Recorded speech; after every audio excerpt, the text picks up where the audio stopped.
Acrylic nails look beautiful, perfect, and intact for a while.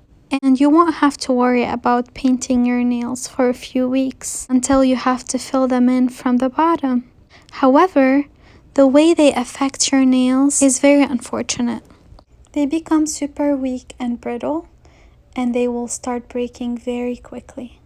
Never peel off acrylic nails like that. Oh, that hurts.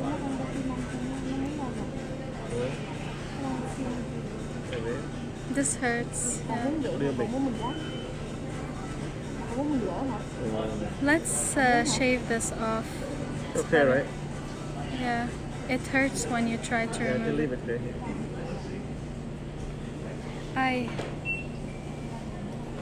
Especially when technicians try to pop them off, which causes a lot of damage to your nails.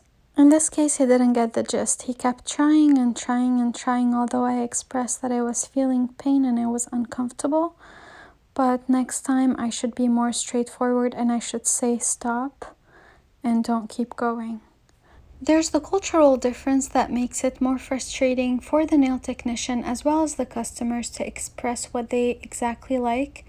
A lot of times when I say, no, I don't like this, or I would like you to use new tools, new utensils, I would like you to disinfect this one before you use it, they would give me that look of feeling insulted and offended, which makes the interaction between the customer and the nail technician very unpleasant, and it makes things tense.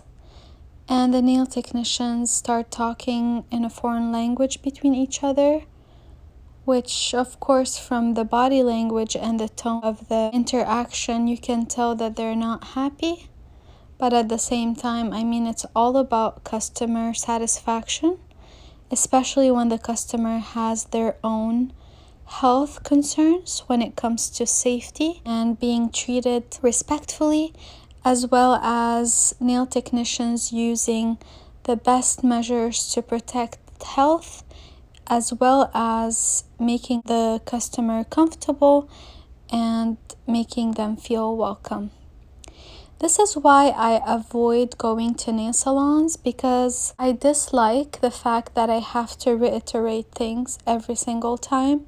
And then at every single step, I have to let them know, please be gentle, please don't do it too roughly, please remove only the things that are necessary, don't overly file my cuticles or don't cut cuticles that are not supposed to be cut. Having to give them a lot of feedback and then feeling offended and insulted whenever they're given feedback makes me really uncomfortable and makes me just want to stop going to nail salons and to just do my nails at home unless I have like a special occasion or a wedding. Do you feel the same way too?